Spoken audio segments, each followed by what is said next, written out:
Thanks for joining us at the Business Growth Cafe, where each week we select from a menu of topics for a focused discussion with an industry expert to provide insights that can impact your business's growth. With your host, Angelo Ponzi. Hi, I'm Angelo Ponzi, your host here at the Business Growth Cafe, and thank you for joining me. Love. All we need is love. All we need is love. Ba, ba, ba, ba, ba. All we need is love. But we do. But do you associate love with business? Now that's a very interesting concept. Do you equate love with your business? So if you think about the broader definition of love, compassion, empathy, support, care, affection, generosity, gratitude, whether it's really business or non-business, it's really broadening out and being more compassionate about the people that you work with, the people in your life. Well, interestingly enough, on my show today, I have Bruno Cignacco. He is an authority when it comes to love. Now, not the love we're thinking about. Don't get that out of your mind. We're talking about love when it comes to empowering employees to want to work harder, to want to be more involved, to want to feel like they are achieving in your business. He is a best-selling author, an international speaker, tons of books that he's written. He actually even lectured at the University of the Polytechnic, which is called Westminster University now in downtown London, off of Regent Street, where I actually went to school. And he was not my teacher because he's a little younger than I am. But it's a great and interesting principle that I think is going to help change and maybe give you different perspective as you're thinking about this today. It's a really interesting conversation. I hope you stay tuned because it really makes you think a little bit different about not only about your employees, about your vendors, about your partners, about both in and outside of business. So all we need is love. Stay tuned. I'll be right back. Your strategic plans are essential to managing your business's growth. Spend the time to develop a cohesive roadmap to follow to ensure your entire team is moving in the right direction. These plans should take the insights and the brand strategy work you've already completed to help you achieve your long-term business and growth objectives, as well as keep you competitive. These are actionable plans and should include the details of achieving your growth, including tactical implementations, timelines, budgets, and KPIs for success. Developing your plan is a team sport. Make sure you include the stakeholders from each of your strategic departments in your organization, because everybody in the company is impacted by the success or failure of your plans. The following are 6 key questions to ask yourself. Do you have a clear understanding about what you're trying to achieve? Number 2, what does your brand stand for in the eyes of your customers? 3, why do your customers buy from you? 4, what are your competitors doing? And 5, what is your approach to sales? Where are your opportunities for revenue coming from? And number 6, how can you differentiate yourself from your competition? Visit theponzigroup.com to learn more. As I mentioned today, I'm with Bruno Cignacco. We are going to be talking about love and how it can help impact your growth in your business and make everyone want to work harder, feel more welcomed, and more loved. Bruno, welcome to the show. Thank you very much for your invite. I feel very honored. Thank you. Oh, you're welcome. I'm excited. I mean, this is going to be an interesting conversation because really it focuses around love and how we can move love to influence business and do a lot of other things. So as we talked in our kind of a pre-show a few weeks ago, it's really interesting and how you've taken this context of love and how you've really embodied it into how businesses can improve. So I'm really looking forward to this conversation. But to help put things in content or context for my audience, why don't you take a few minutes, explain who you are, what you do, and then we'll get into the show. Thank you very much. Well, I'm a professional speaker. I speak worldwide, and also I'm a consultant in international marketing and also in social entrepreneurship. I'm also a lecturer at different universities in the UK. I'm based in London. And also I'm a researcher on business topics, different business topics, My new book was on social business, or what we call compassionate business. Okay, fantastic. By the way, do you ever lecture at the Westminster University and on Regents? I gave a talk last year in Westminster University, but I haven't lectured there. But I gave a talk for the Department of Psychology there, and the people. It was about compassionate business, and people were very delighted with my talk. This was the second part of last year. Yeah, it's Okay. very good team. So I actually went to school there. Okay. And at the time, it was called the Polytechnic of Central London. Okay. And I was in London in 2013. And so I was excited to go back to the university. And then I noticed it was called Westminster, but I walked into the entryway and standing there, and all those memories started flooding back. And I wanted to yell out to the kids, "Hey, I used to go here. I'm a classmate of yours." But then they probably figured I was some creepy guy, so I didn't want to do that. It's a very good university. They have a new campus near Baker Street in North London. Very, very good university. It's one of the most well ranked here in the UK. Oh, fantastic. Yeah, it was a great experience. I can honestly say, though, my grades did suffer because I spent more time traveling around to France and Germany and the Netherlands at that time, and instead of spending it in school. But it was, for me, it was an incredible experience, and I'm glad I got a chance to do it. Very good, very good. So I want to start off by just some questions I always like to ask my guests. And you do a lot of things. I mean, you're a lecturer, you're a teacher, you're a marketer. So you can pick which one you want to focus on. But when you think about growing your business, right? Because as entrepreneurs, that's something we always think about. What keeps you up at night? As a businessman, what are those struggles, or if you will, that keep you up at night thinking about growing your business? Well, something that keep me up at night is try to look for companies that can be developing business projects and can be both profitable and can be human oriented. I can comment about my last clients. Fortunately, I have chosen them because they are companies that have the potential not only to focus on improving their business, to become more successful, to become much more thriving, but at the same time, they can be focused on what we call the triple bottom line, which means caring for profits, which are very important, caring for people, individuals like customers, suppliers, and employees, community members, and also caring for the planet. There is a new generation of companies, fortunately, that are taking up this new trend, what we call conscious capitalism or conscious business. And this is very important because companies tend to focus only on the business part of a business activity, but they forget the human part of business activity. What keeps me up at night is that I'm looking for more companies to catch up with this trend of conscious capitalism, trend of human-oriented enterprise, the trend of compassionate business. Okay. And for me, of course, in any business, you have to have profits in order to survive. And certainly we see a lot of environmental changes and in more businesses either giving back or doing something.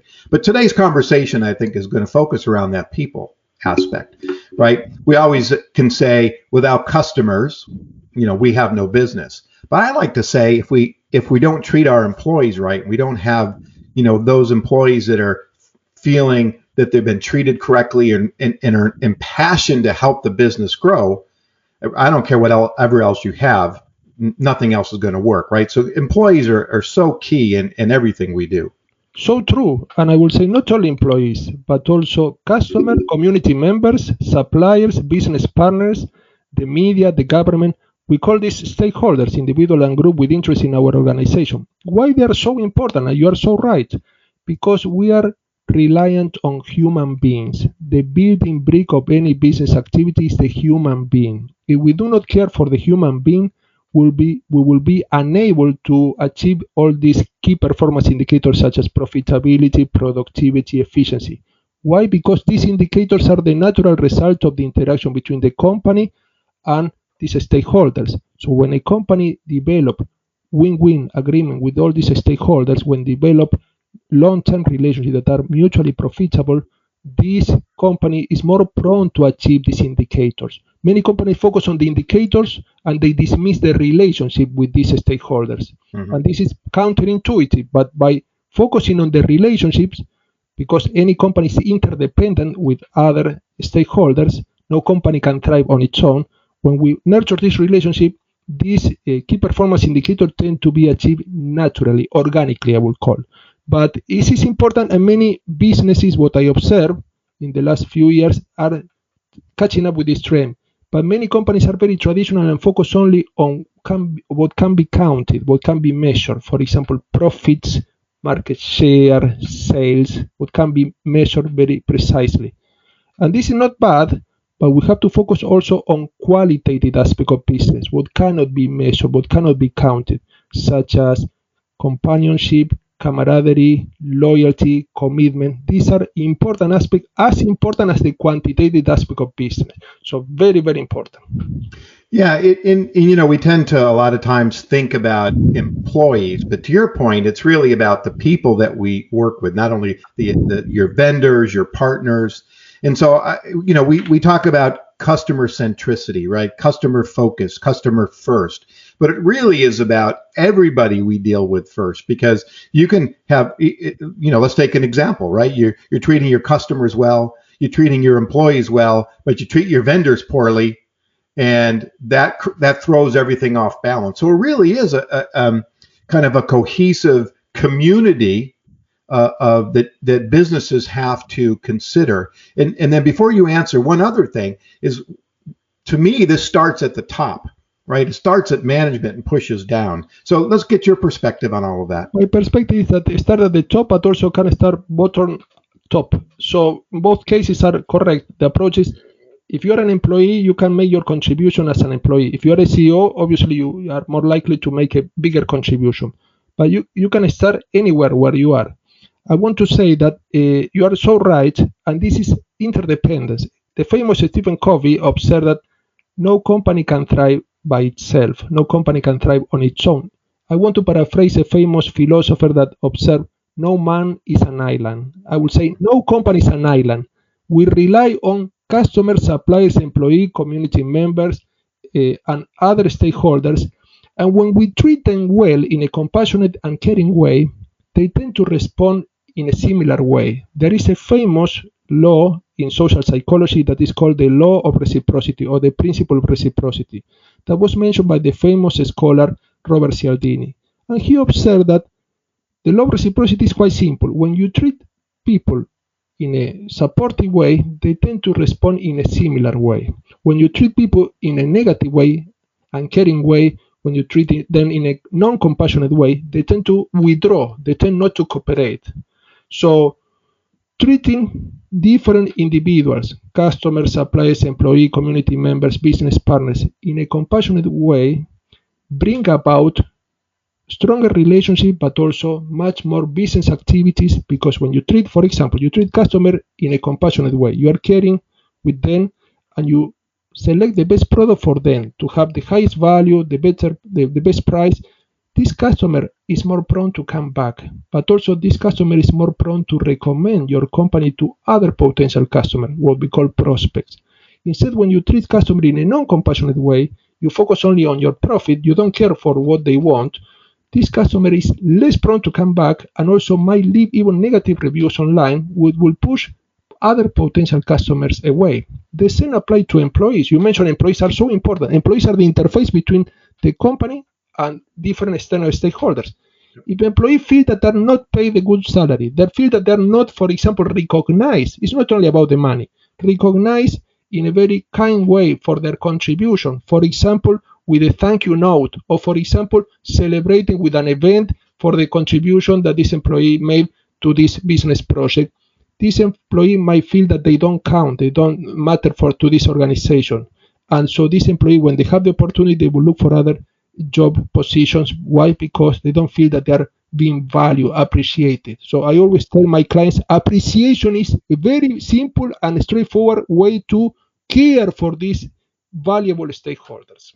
Well, and you outlined it, and I mean, it is a simple process if a company wants to do it. A simple thank you note to your customers for the order.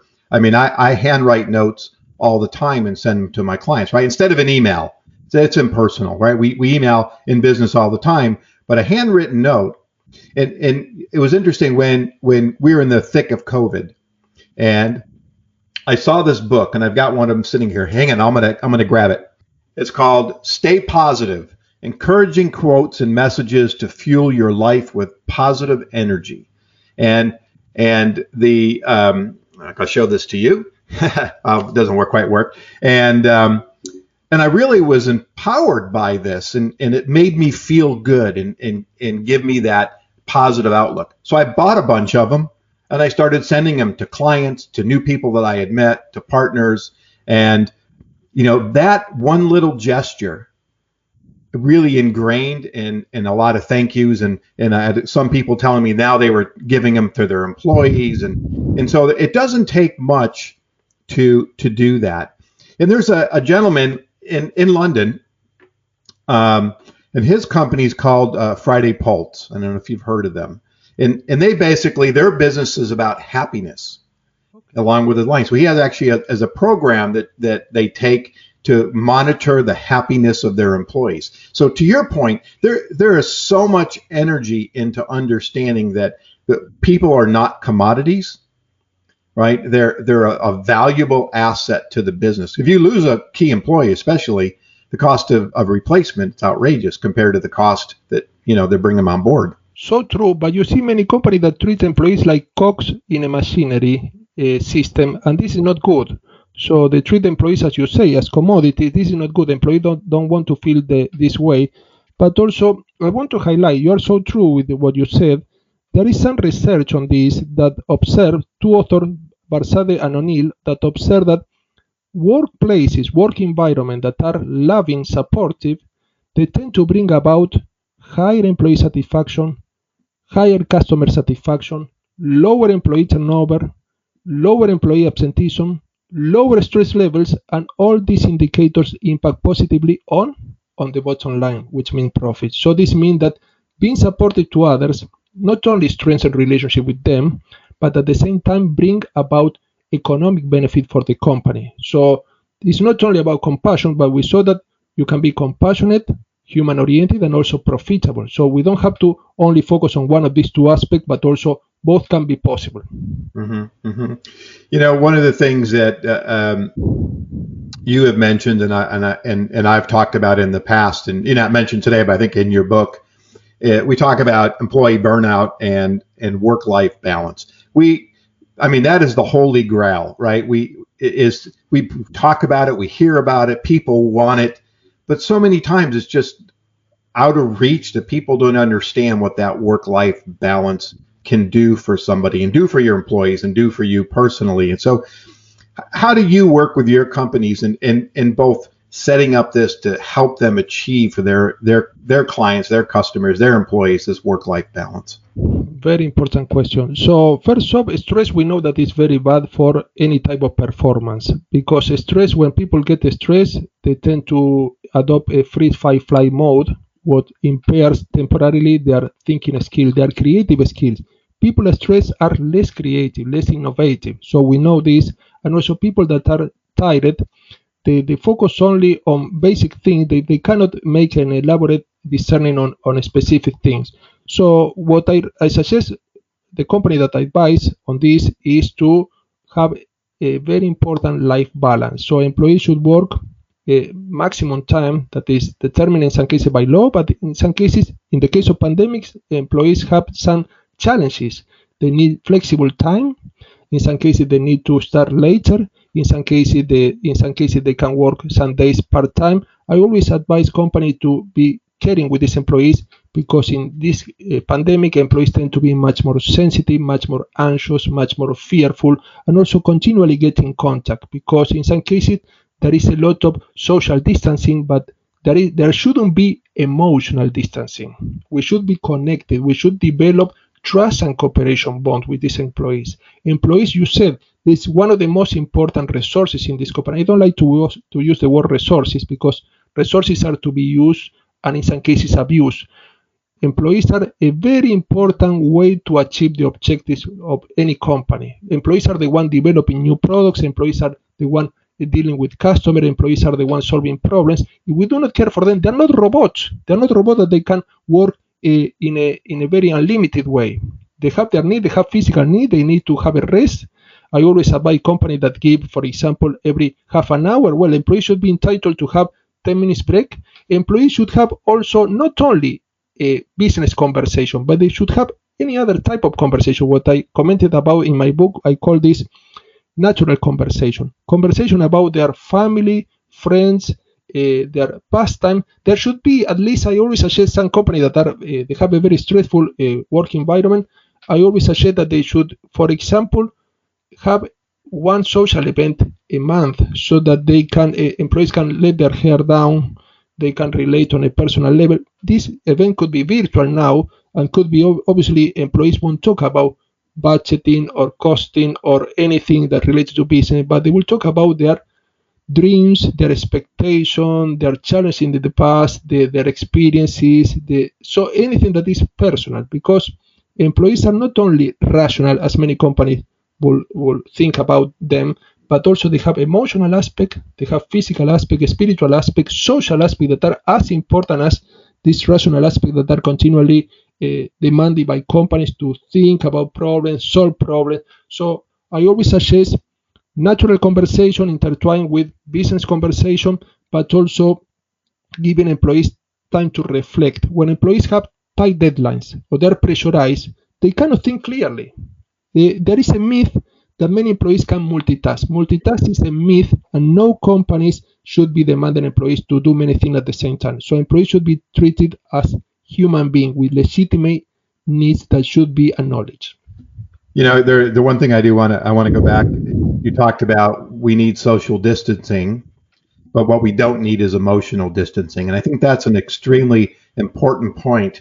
That with what we're doing now and spending our time Zooming, if you will, that it's more difficult to connect on a social level, but it's not impossible. And so I encourage my listeners to do that and really think about how that's done, certainly in a safe way. And I know some of my friends, including myself, we've been going out golfing and we've been, sitting outside and social distancing, but getting in front of each other a little bit more, but being safe about it. So I think that's a great point, that there is that back to that striking that balance. I do want to ask you though, in the companies that you deal with, are they in looking at this consciousness, business consciousness, if you will? Here we go. Is it more European, more American? Do American companies tend to be less or more resistant to this kind of approach than European countries or Asian companies? Yes, I will say it's a very good question. I will say that to put it simply, you have two types of cultural environments. Cultural environment that we call these high context cultural environments. For example, countries in South Asia are high context cultural environment that are more prone to be community oriented. They are more prone to be less individualistic, and they're more prone to, for example, celebrate the achievement collectively of the group. And then you have some countries that are belong to the Western Hemisphere that we call these individualistic countries, low context countries, that they focus much more on facts. They focus much more on what we call individual achievement, not so much on relationships, not so much, for example, on collective achievement, but individual achievement. So you see that, for example, a case will be of individualistic country or set of country will be the UK or America. But also in the case of China or Japan will be much more community oriented. So what I observe that the principles that I'm teaching and training people on, these principles are much more likely to be accepted by companies that are from the Eastern tradition. This means that countries that are much more community oriented, that much more collectivistic, we call this, instead of the countries that tend to be much more individualistic, that tend to be much more focused on personal development, goal orientation, individual goal orientation. So, but in practice, we can say that this principle, because not so many companies apply this principle, in some cases you find a lot of resistance. They will say, how you can talk about love if we're talking about business? And I try to tell them, we're not talking about the limited connotation of love, the love that you feel for your family, friends, or partner, that this is a good connotation of love, but we're talking about a much wider connotation of love, which implies compassion, empathy, support, care, generosity, gratitude, and this is a much more humanistic approach on love, and this can apply to business relationship and non-business one. Now they understand that it is a wider approach on love. It's not the love that we limit to our inner circle, and they feel that also there is a potential to be much more supportive, to be much more caring with its employees. But as I mentioned, companies that are from the Eastern Hemisphere are more likely to accept these tenets, these principles, as compared to the ones that are in the Western Hemisphere. Okay. So actually, that was a great segue, because we're talking about love in the context, and really, as you meant, compassion, empathy, support, caring, generosity, gratitude, and I think affection is in there as well. So these are a lot of touchy-feely kinds of things, right? And kind of the conversation that we're having is a lot of businesses tend to think about facts, tend to think about profits, and now we're talking to them, or you were talking to them about this broader concept of love, in the sense of being empathetic to, again, back to our conversation, employees and vendors and all these kinds of things. So when you first start to, or maybe just give me a story, when you first start to work with a company on this concept to get them to think differently, tell me a story of something, one of your clients that really grasped it, and then maybe one that didn't quite grasp it. Okay. I can tell you a story without disclosing the name of the company because Absolutely. of agreements of confidentiality. I can comment about a company that was focused only on profit, and the company was very traditional, was thriving in the traditional way of business, but they have potential for a bigger growth. And also, I gave training online, and the company was a bit reluctant at the beginning, but was open to training, non-traditional training, I will call this. And what I observed that because there is a lot of team and group dynamics, employees, when going through exercise, for example, a very simple exercise, what you appreciate regarding this colleague, how can you appreciate the contribution from this colleague? This is a very simple question that many people don't ask themselves when they're working in a specific work environment. So, and I saw that the climate, the energy of this workplace change, was shifted and was obviously improved, and people start recognizing the value of each other. Because also within the work environment, we need each other. Not only that the company needs suppliers, need a customer, need a business partner, but every employee needs each other. They need to work as a team. They need to achieve the objective collectively. What I observed that after a very short training, we deliver generally short training, not longer than a day, the employees start recognizing not only the needs of others, but also treating each other in a much more compassionate way, but also finding commonalities. This is important because in the business environment, you have different roles, you have different functions, different job specification, and these tend to separate. But in practice, what all employees want? In practice, they want to feel that their contribution counts, matters. They are contributing to a meaningful purpose. And we found that even with different backgrounds, different approaches, different functions, from different departments, employee could find this common ground. So common ground is important to create this sense of communion. And even CEOs that were people also from a human resources department that are very traditional in many cases, they understood that it's not only about applying techniques, because many companies, what they do, they try to give me the strategy, give me the tactics to go through this, or give me the way to approach this, the strategic approach. But here we are talking about principles that are very important qualities or values that are timeless, can be applied now, can be applied in the future, 20 years time, later on, and this will be the same principle will apply. We shouldn't even be talking about this principle because they're so commonplace and common sense. And what I observe also when in the training, we back everything with research. When I show the research of what companies do in practice when they apply this principle and how they can achieve a bigger business project and much more profit and get better market share, well, not only they were convinced because of experiencing these exercises, but also at the same time this was validated by serious research, example of companies. So there are many examples of companies that are, I can give you an example of very famous company. It's not my client, that is Patagonia. Patagonia is a clothes company that is so compassionate that they have child care for employees. So when employees go to work, they don't have to worry about child care. Why? Because this is paid by the company. Employees have to work without worry what happened with the child care. And this is making things easier. When employees feel at ease, what we call in science psychological safety, they can give their best. They can go the extra mile. Instead, when employees are treated like a cogs in a machine, they feel that they're commodities. They will try to work by the book, the minimum possible. They might get stressed, and if they get too stressed, they will look for other opportunities. So I feel that showing in practice, we try to do a lot of group dynamics, and also showing back in this with research, make companies and employees more aware that this is possible. And also explaining how important it is to treat customer in a compassionate way. Also, we have a training that is called compassionate customer relationships.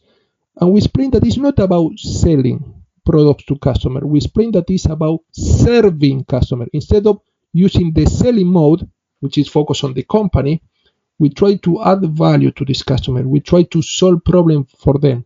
And the only way to solve problems is first off to know what the problems are about. So to know their needs, to know their expectation, to focus on them, not on us.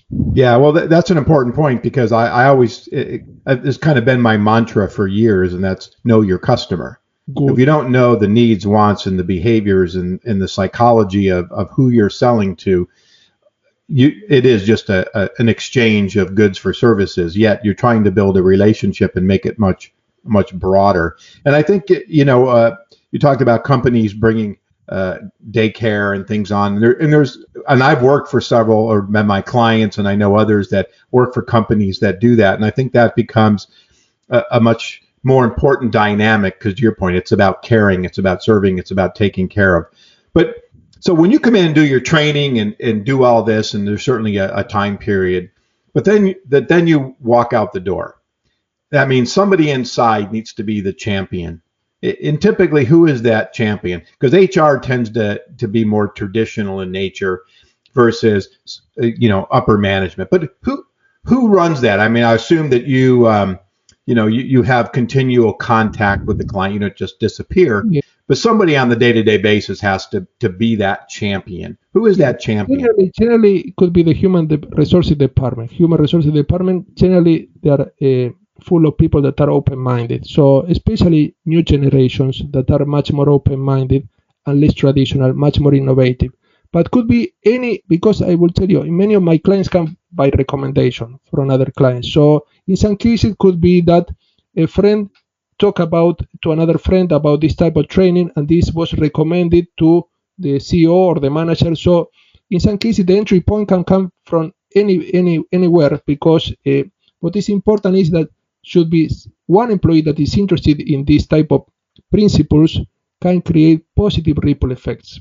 And also, it's a very short training, so nothing to lose, no string attached. It's not a training that will take many months. So companies find this very accessible and find this that they don't have anything to lose, and will be more to gain from this type of training. So I feel that it's important. But human resources department, I find that they're very open-minded. Here, for example, in the UK, they're very open-minded because they have all type of traditional training, but also they have non-traditional training. For example, mindfulness, meditation.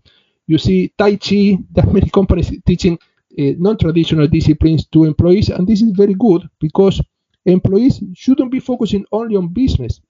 They're not only business people. Above all, they're people. They're not only business people. They're more than this. They're people. And we don't focus on the people, and we focus only on the role or on the function. We are limiting this employee. The role is very limited way to approach an employee. It's very important for business, but we have the human being.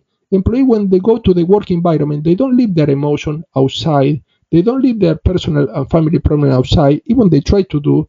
But we are complex beings. We are holistic beings, which implies physical things, physical aspect, emotional aspect, spiritual aspect, social aspect.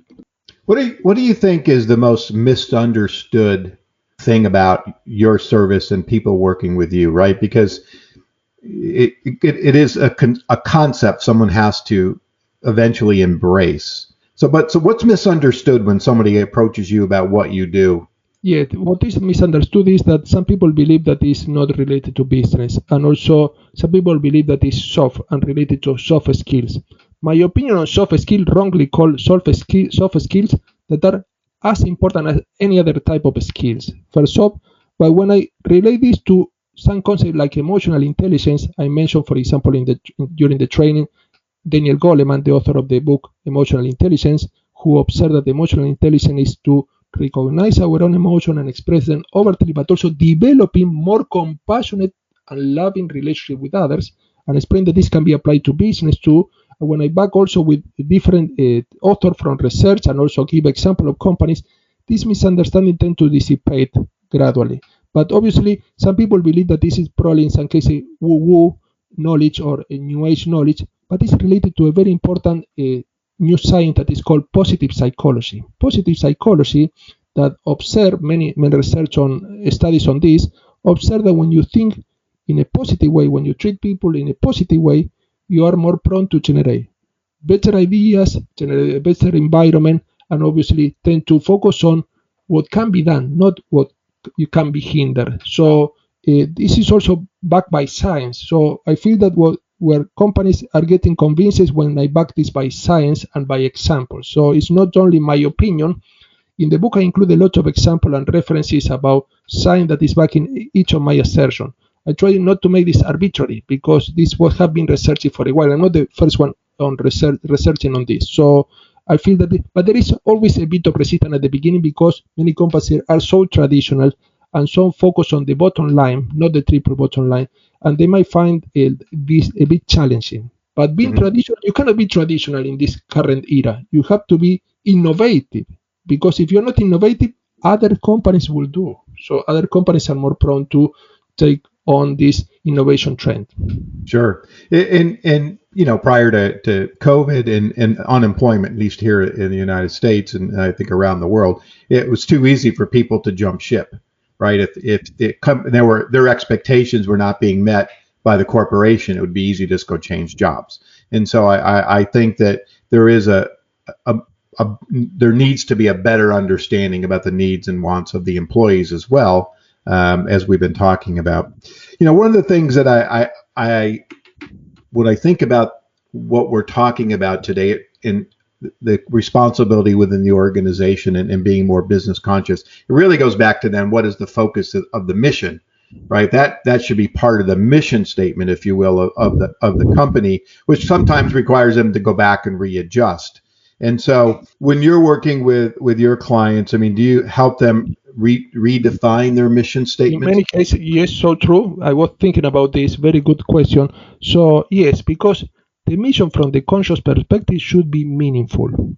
But meaningful doesn't mean only meaningful from the economic perspective or standpoint. This means getting profit, selling more products, or getting much more market share. This is important because we saw economic aspects are important not only for business survival, but also for business success. But also there should be other aspects. So the mission should be related to this triple bottom line. How we impact on economic, for example, parameters in a positive way, profit, market share, sale, how we impact on people, individual employees, customers, suppliers, and how we impact, for example, on the planet. So mission should have economic aspect linked to the mission and also non-economic aspect. But I observe that many companies have difficulty to show employees how they are contributing individually to the mission.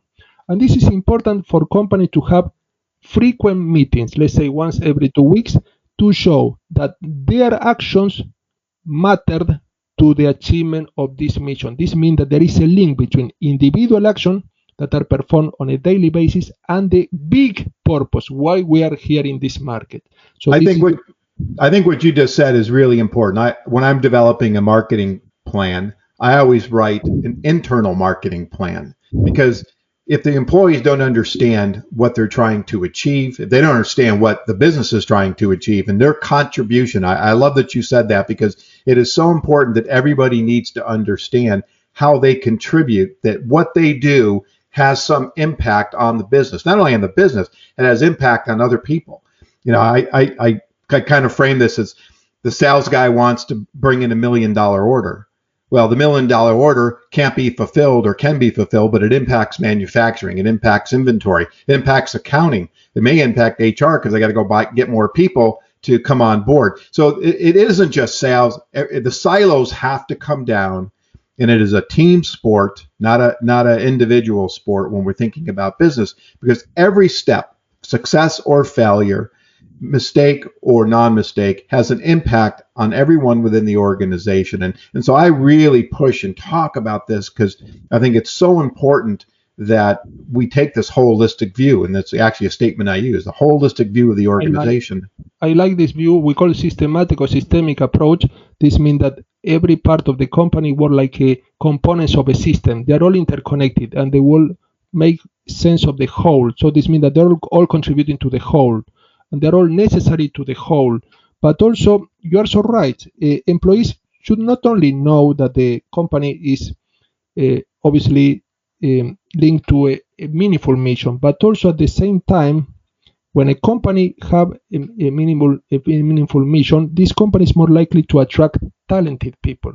Mm-hmm. Try to retain talented people too, and also trying to bring about much more customer satisfaction, because there is a new generation of customers that are only focusing on customers. These customers are focusing on profit and products that are bringing about profits, but some customers are focusing on companies that are conscious. This means that they try to benefit companies that are supporting the environment, that are caring for people. So when companies are meaningful with their mission, they tend to attract better customers, attract better employees, and also the community tend to support this company in a better way. Yeah, I love that. Well, we are starting to come down to the end here, so I have really one more question for you. What inspires you? What gets you out of bed in the morning every day? What's that inspiration that drives you? Well, what inspired me is my passion is to spread the word, and to spread the word in different circles. In some cases, I train organizations that are much more related to the academic sector, for example, university. In other cases, I train companies that are more related to a different sector, like primary sector, secondary sector, or services, but spreading the word, because I feel that this is so important for me, recognizing the human being as the building brick of any business activity. And I feel that this is not so obvious for many companies. I want to spread this word as much as possible. This gets me passionate in the morning, and also get me very willing to continue working on this and keep on researching on this and keep on training companies on this. But also spreading the word is fundamental. And also, hopefully, my little contribution to this field will make some ripple effects that can change and can create some shift in the work and business environment.